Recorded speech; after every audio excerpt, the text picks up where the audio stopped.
this is right. I shall start over again. Yes, I'm sort of grounding what I'm doing in the lived experience of patients. I'm going to talk about one patient in a little while, intertwining it with social psychology and a bit of moral philosophy. But it's at the heart of what I'm looking at are reflective descriptions of literature that I've engaged with over the last decades, particularly Tolstoy's Anna Karenina, which I'm going to talk about, and Gerald Manley Hopkins, but lots of other people. And I mean, for me, where I'm starting from, if you like, the sort of the unique selling point of literary reading is two things. One, my colleague Josie Billington, an English lit professor in Liverpool, has written about the ability of literature to hold thoughts which humans feel it would almost kill themselves to contain in themselves, to acknowledge the deeply unconsolable and to think reality when ordinary human thought falls short. In other words, that a book can actually have thoughts that humans cannot have. And secondly, Andrew Bennett, who's an English lit professor in Bristol, has written about literature with a particular status, since its engagement with the inadmissible allows for the possibility of imagining suicide and of feeling empathy towards people who undertake it. So for me, where I'm starting from is that literary reading enables us to give voice to thoughts and experiences that would otherwise be too difficult to contemplate. It offers a safe psychological distance, partly because it's other, and partly because we can exercise some control and agency over it. And what I'm suggesting is if we can read about something, we can more readily endure it. So just to skim through a few bits. So I mean, in some of these slides I'm just zipping through. This is a slide referring to some of the current social and psychological theories about why people consider suicide. I'm particularly interested in Joiner's interpersonal theory about thwarted belongingness and burdensomeness and the capability to act on suicidal thoughts. And then Rory O'Connor's integrated motivational volitional model with his focus on defeat and entrapment. And then I've got a chapter which I'm not going to talk about today on the wonderful, disturbing, powerful, so-called terrible sonnets of Gerald Manley Hopkins, which he wrote during a deeply unhappy period of his life, and which, for me, sort of the unimpeachable honesty and the authentic description of distress, linked with a determination to survive and a flowering of self-compassion are just very, very powerful. If you haven't read them, do sometime. And then I'm looking more generally at the literature that I've read over the last few decades. James Joyce on suicide as an everyday temptation, Al Alvarez on suicide as a denial of experience, the poet Peter Porter on the cost of seriousness and how there are other ways of managing life than suicide when it gets very tough. And then David Foster Wallace on, well, it's about him rather than him, because he did kill himself at the about the inexplicability of suicide and how one can move beyond that. And then a variety of stuff from 21st century back to Viking sagas to ancient Egypt, about how we can get support from others in distress. And then a bit of philosophical stuff. Those of you who know me know I like a bit of philosophy, from a bit of Schopenhauer and Spinoza, but mostly Camus, about struggle and defiance and rebellion in the face of despair. But Tolstoy's Anna Karenina, which can we have a show of hands? How many of you have ever actually read that? I can't see. I haven't got my full screen. A few. Good. Yes. Good. And oops, I've gone the wrong way there. But what I'm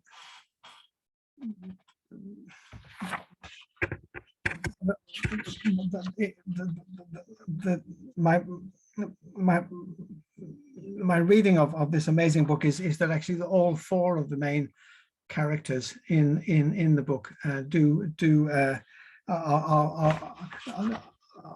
faced with the dilemma of existence.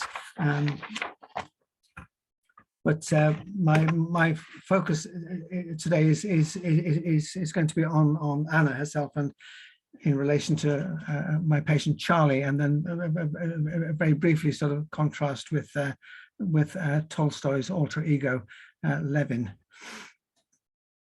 So Anna Karenina. So in sort of book 7 of in section 7 of the novel, we find that after Anna has eloped with Vronsky and leaving her son Sasha behind, she finds her life is crumbling around her. Socially, she's isolated and ostracized.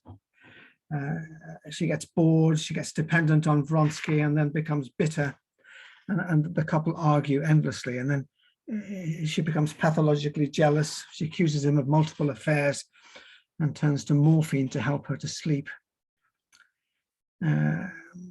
She and Vronsky discuss returning from Moscow to their country estate where they have been happier, but she hesitates. She's not sure of his motives, and then they launch into what turns out to be their final argument. And Anna's last words to him, you will regret this, are seen by Vronsky as an improper and irritating threat, and he decides to pay no attention and goes off to see his mother. And then follow what to me are some of the most remarkable pages in modern literature. They remind me of both James Joyce and Virginia Woolf, as we witness Anna's last few hours of life through her stream of complicated, contradictory, and ultimately self-destructive consciousness. For me, this text is the most compelling and authentic literary example of what Alvarez describes as the shabby, confused, agonized crisis, which is the common reality of suicide. It's compulsive, and I would suggest compulsory reading for anyone wishing to understand the experience of another human being in their deepest distress. Moment to moment, she oscillates between hope and despair. She sees a funny hairdresser sign and thinks she'll share a laugh with Vronsky, but then she realizes she may never see him again. The zest has gone, she says to herself. At the station, everyone looks ugly or stupid. If you've had a look at that Keira Knightley clip that I sent around, that's what this book is about. She's irritated by the superficial conversation between her husband and wife. Vronsky isn't at the station to meet her, and she rejects what she sees as his careless final note, thinking to herself, no, I will not let you torture me. Everyone on the platform seems to be talking about her or looking at her, so she moves along to get away from them. Once again, death seems to be the answer. In phrasing reminiscent of Macbeth's final soliloquy, she asks herself, why not put out the candle if there's nothing more to look at? If everything is repulsive to look at, it's all untrue, it's all lies, it's all deception, it's all evil. And then suddenly, remembering the man who'd been run over the day she first met Vronsky, she realized what she had to do. She walks to the end of the platform, down the stairs to the railway track, stopping close to a passing goods train, and estimates the midpoint between the front and the back wheels. And she says, there, into the very middle, I shall punish him and escape from everybody and from myself. It's important to note that escape from is only one possible translation of this key phrase. It fits well with a sense of punishment for its urgency and resentment. But Tolstoy's root verb also translates as to be saved from or be rid of, perhaps reflecting Anna's desperation to vacate her situation and her tragic evasiveness. And from the related noun, there's also the translation deliverance, which when you link with saved, allows the inclusion of an oblique religious meaning to her last few words. And then we're into the final paragraph, which I circulated. This is from the Maud edition of Anna Karenina. She wanted to fall halfway between the wheels of the front truck, which was drawing level with her, but the little red handbag, which she'd begun to take off her arm, delayed her, and then it was too late. The middle had passed her, and she was obliged to wait for the next truck. A feeling seized her, like that she had experienced when preparing to enter the water in bathing, and she crossed herself. The familiar gesture of making the sign of the cross called up a whole series of girlish and childhood memories, and suddenly the darkness that obscured everything for her broke, and life showed itself to her for an instant with all its bright past joys. But she did not take her eyes off the wheels of the approaching second truck, and at the very moment when the midway point between the two wheels drew level, she threw away her red bag and, drawing her head down between her shoulders, threw herself forward on her hands under the truck, and with a light movement, as if preparing to rise again, immediately dropped to her knees. And at the same moment, she was horror-struck by what she was doing. Where am I? What am I doing? Why? She wished to rise, to throw herself back, but something huge and relentless struck her on the head and dragged her down. God, forgive me everything, she said, feeling the impossibility of struggling. And the candle, by the light of which she'd been reading that book, filled with anxieties, deceptions, grief and evil, flared up with a brighter light, lit up for her all that had been before dark, crackled, began to flicker, and went out forever.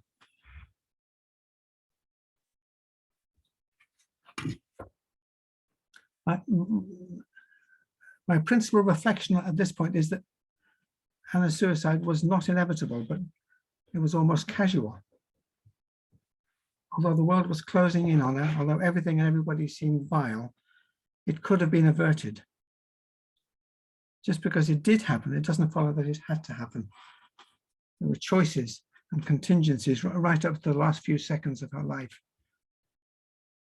If Vronsky had received her first message sooner and responded differently, if the irritating couple hadn't entered her railway carriage, if the people standing on the platform hadn't critically commented on her costume, forcing her to walk to the end of the platform, it was only in the last few minutes that she realized what she must do. So for me as a clinician and as a human being, Tolstoy's message is critical here.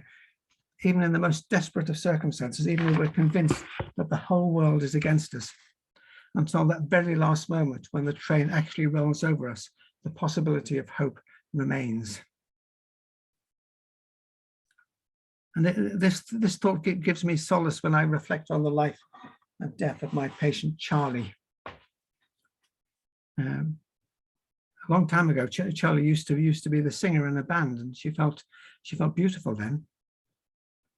But for many years, she suffered from chronically low self-esteem, reinforced by long-term abuse from her ex-partner.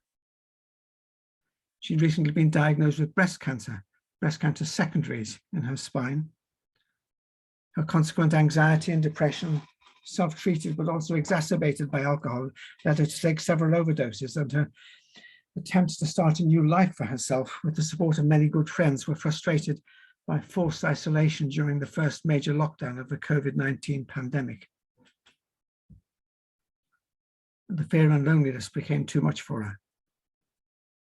She took another overdose, survived it, but kept on drinking. She reached out to her son in the hope of a few seconds conversation with her beloved granddaughter, Tammy, but her call was blocked. and she could no longer find any reasons to stay alive. Her hope was extinguished, and 2 days later she was dead.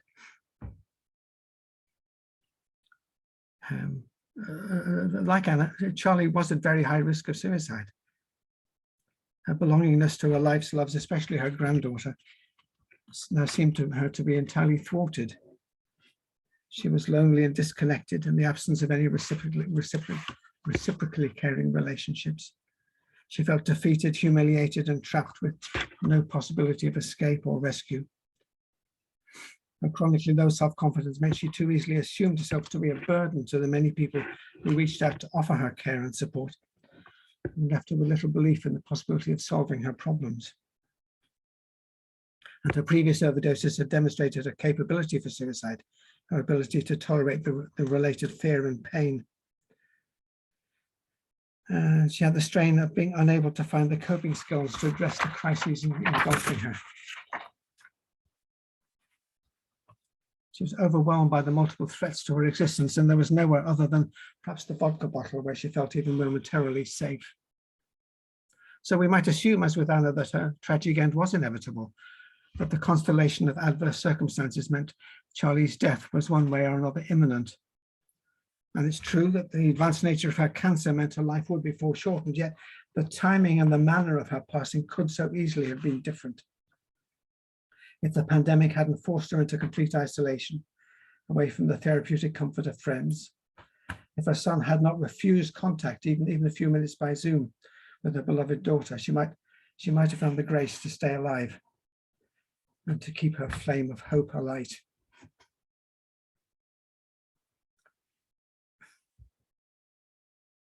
I'm just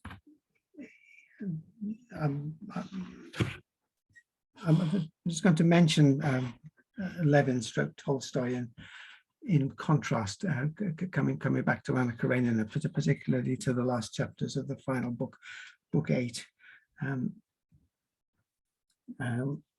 It's a fascinating contrast because Tolstoy stroke Levin, because the character and the author are interchangeable here. They faced none of the dilemmas of existence that overwhelmed Anna. His role in life as a man, as a landowner, as a husband, he was socially accepted and repeated. There was no way in which he was feeling trapped or defeated or burdened to others. But yet he in the final chapters of the novel, he was clearly in existential despair. Tolstoy writes, although he was a happy and a healthy family man, Levin was several times so near to suicide that he hit a cord he had lest he should hang himself, and he feared to carry a gun lest he should shoot himself. And so for him, the dilemma of existence was profound existential uncertainty. And although his subjective experiences were from radically different causes, they came to mirror those of Anna. He began to feel the cruel mockery of evil and offensive power, and was in painful discord with himself. But unlike Anna, he didn't hang or shoot himself, and he did go on living. We can discuss this further if you want, but for me, there seemed to be two things that kept him alive. One was doing rather than thinking, just sort of getting on with his life, with the demands, the preoccupations, immersing himself in those. And the second was for him an emergent spiritual understanding, a sense that seeking to do good in the world was giving him meaning and overcoming his despair. So, Joe, I'm going to stop at that point and hand back to you for a minute. Thank you, Chris. I was just going to say, could you want to unshare your screen so that people can see as well? I don't know about others, but I'm feeling quite moved at the moment. So I think I'm not sure whether I can get my brain to start thinking, but maybe just to give Chris a chance just to grab his thoughts as well. But I just want to open a space for anyone who wants to say anything.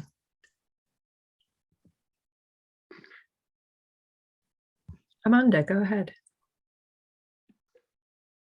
I actually just want to reflect on the fact that it's quite hard to decide whether to speak or not, because I also feel full of, you know, feelings and memories, and also kind of professional thoughts about unplanned and planned suicides and predictions and and, you know, I think you've we need to raise the question in this group about, if we're going to do this, about how we now have this discussion, because how many people, we've got 18 of us, and it's quite quite complex to know, you know, where to go in, because I could do what's the literature on predictions of unplanned suicides, or I could do, oh my God, I had this patient, or I could do, you know, actually, why don't they discuss Anna's suicide in the last part of the book? So there's lots of frames, and I'm not sure in terms of your aim, Chris, about, you know, helping us to reflect on suicide, which would work best. So I'm putting that as a dilemma. Thank you. No, I'm sorry, you probably noticed that I've read it so many times, but when I was just reading through that bit of that quotation from Maud, I was finding it quite difficult to go on at one stage. It's just, it is amazingly powerful, this stuff. And I think we just have to, acknowledge, at least take a moment to acknowledge that, but before we then perhaps move on to some slightly more sort of thoughtful or slightly more rational elements of it. But I think this stuff is real, and it's powerful, and it matters, and it doesn't matter how old or apparently wise we are, or how much clinical work we've done. It just gets to you, doesn't it? Absolutely, and I want to send a big virtual hug to everybody, and maybe that's a reflection for us as well, because I know when you've run this session before, Chris, people have been in person, and maybe it's something for us to think about. And again, if I'm going to just be kind to myself and take some of the emotional element out of it from it, you know, sort of go back into the professional bit. How do we teach this sort of thing? How do we, you know, when we're working in these virtual spaces as well? But one of the things that I wanted to share, and I do apologize about the background noise, is that for any of our UK colleagues, if this prompts any thoughts, feelings, or anything that's challenging, which is of course totally understandable, that there is support available out there that I perhaps should have signposted at the very beginning through the practitioner health program. And I think the conversation's especially poignant given some fairly recent higher profile coverage of the death by suicide by one of our GP colleagues, yes, in the UK, because of the current pressures largely faced. So be kind to yourself. If engaging with this feels a bit raw, then perhaps put yourself on mute and step back. We've got the recording, so we can always go back to the learning. And if you do feel that actually it touches on something that you need some support with, the practitioner health program, which can be found very easily through Google, it offers amazing support. And I say that from somebody who's benefited from their support. So. Thank you, Duncan. And we will absolutely email all of those resources round after this session and make sure it goes on the website with this. Carolyn. Yeah, thanks. Thank you, Chris. Really, really thoughtful, as always. I suppose, as speaking with my GP hat on, I sort of wanted to reflect on the guilt that clinicians might feel when a person either attempts or succeeds in taking their own lives. I think particularly because there's you know, the zero aim for zero suicide or zero suicide alliance that says, you know, every suicide is preventable. And I think that then for the clinician, when a patient does succeed in taking their own lives, for me, the times it's happened has been really profound and guilt-inducing. And then, of course, there's the coroners, and we've had experiences in our practice where specialist care have tried to, we've perceived that specialist care have tried to blame us and say that, you know, the practice has been at fault. And maybe it's selfish thinking about the impact on us, but I just wanted to raise it today, really. No, that's hugely important, Karen. That's one of the things when I was writing this, the more I got into it, the more I was thinking that it isn't just the trauma for the individual or for their family, but the huge vicarious trauma that as health professionals we carry, and you know, and I think just acknowledging that and finding ways of sharing it and living with it is critical here, I think.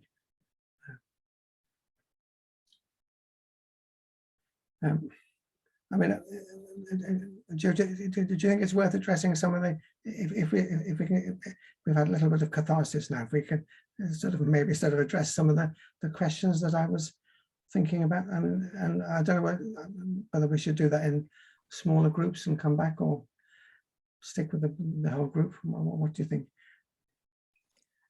I'm wondering if a break into a smaller group might help. And thank you for again for those who are putting in the chat the links through to resources to help both in the UK and Australia. I'll make sure I capture those and send them around to you as well. But would everybody feel okay with the idea of breaking into some smaller groups so we can actually have some more conversation individually as well? So somebody in the chat's asked Chris if you could remind us of the question. So maybe while we're doing that, so I think we've got 17 at the moment in the group. So I'm thinking maybe we'll go into 3 groups. That's 3 groups of 5 or 6, and that just gives enough people so people can have a voice, but also not have a voice if you're not feeling that that's right at the moment. Does that sound okay with everyone? Yeah. Yes, yeah. So you can, we'll talk about whatever we want, but the questions were, well, first of all, what are your personal reactions to the text, which is what we've just been talking about. The second question you might or might not want to deal with. I mean, but I think the third and fourth, in what ways does this text resonate with elements of your own experience, and what other literary or poetic works do you think about that you've come across? Do you consider relevant to encounters with people in despair? Brilliant. Okay. And obviously, as Chris has said, anything we want to as well in the group. So I'm going to just press the button to create some groups. Let me just check everybody's got on that. So I think I've done that. So I'm going to, for those who've not used them before, I think everybody has, but you'll get a blue button appear on your screen that says go to your room. I've just done it randomly. So I hope that sounds like what my mother used to say when I was very naughty. So yeah, so go to your room. Go to your room. Yes. If anybody ends up in a room and they want to come out of it, you'll come back into this main space, and I'll keep an eye on it, and we can move you off into somewhere else as well. But I'll stay in this main space for a bit just to check that everybody's got to a room. So if I press that button, hopefully you have got a blue button somewhere on your screen that's inviting you to go and join a small group discussion. And I will give you a warning when I'm going to bring you all zooming back in as well.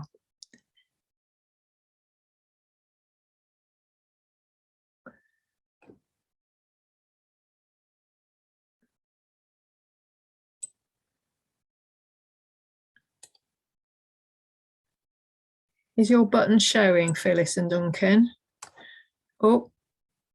Yes, mine is. I'm just, but I'm going to nip off to this. You're going to nip off. That's fine, Duncan. No problem at all. I just wanted to make sure I'd not done something wrong on the whatever. I'll go into room 3. I'll go into your place then. Before I do, I will just ping you an email with some resources that I've been pulling together. I should have thought about this beforehand.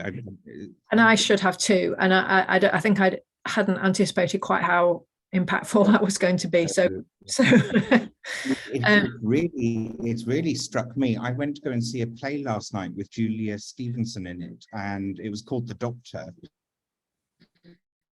The blurb and the video about it didn't give much detail, but it did seem really edgy. And at the very end, she dies by suicide. You're left thinking, it's very, very topical. Oh, anyway, I'll send this stuff over to you. Fabulous. And thank you so much for coming to as much as you could and things. As yes. Thank you for driving it. No worries, and I will see you very soon. Take care. All the best. You too. Take care. Bye for now. And I'll join 3.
Fantastic. Well, we've come back, but I did send everybody a warning, but they may take a little bit longer to well, they'll have to come because I've just closed the rooms, but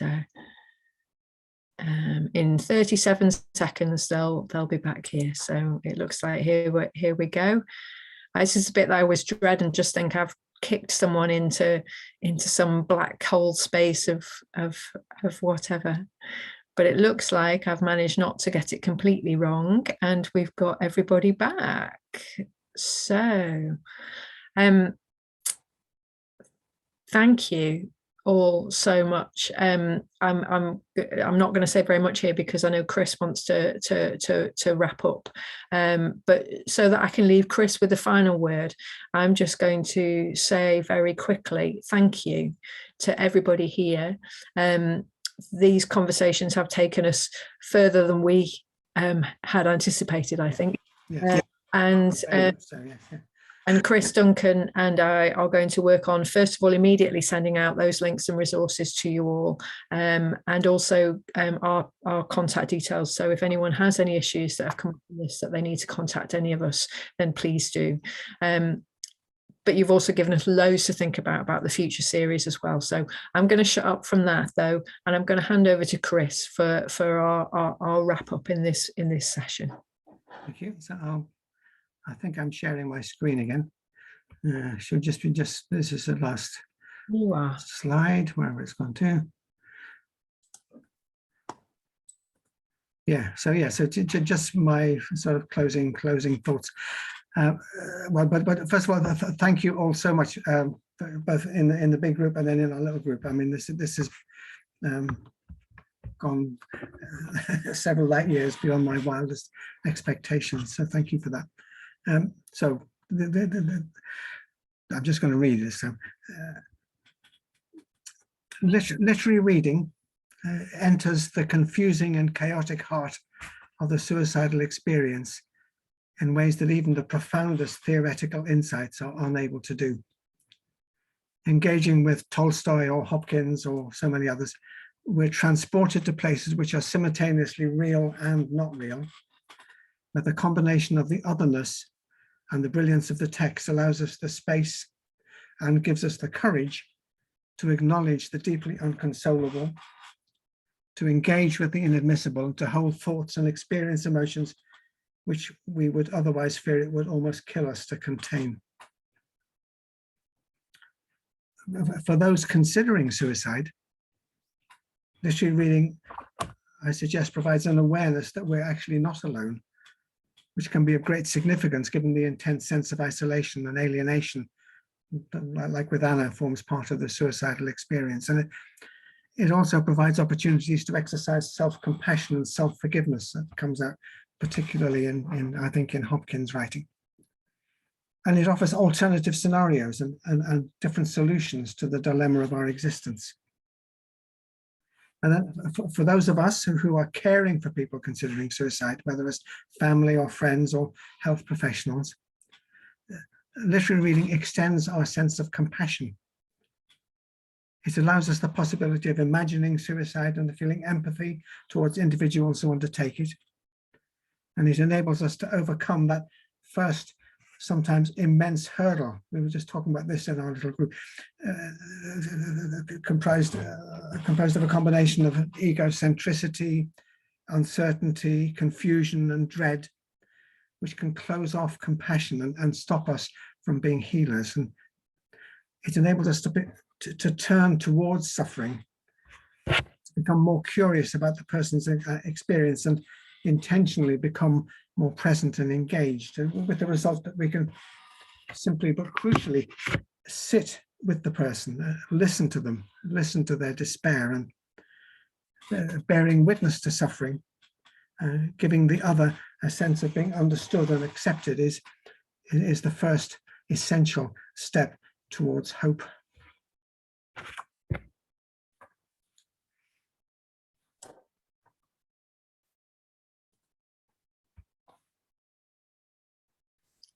Thank you, Chris. And I think that final sentence, that essential step towards hope, this topic is hugely important. So I'm going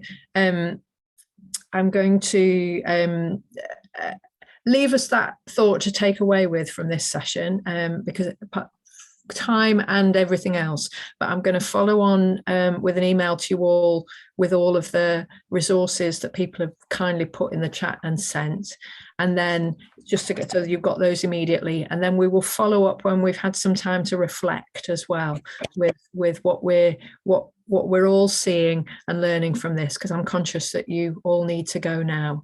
I'm going to stay on for a couple of minutes just in case anybody wants to speak with me as well. As will I, yes, yeah. But thank you so much, everybody, for just such an amazing session, and to Chris for such a thought-provoking and fantastic start to the day and to a new series. So have a very good rest of the day for our Australian colleagues, and rest of the working day for our UK colleagues, and we'll look forward to seeing you all again soon. Take care, everyone.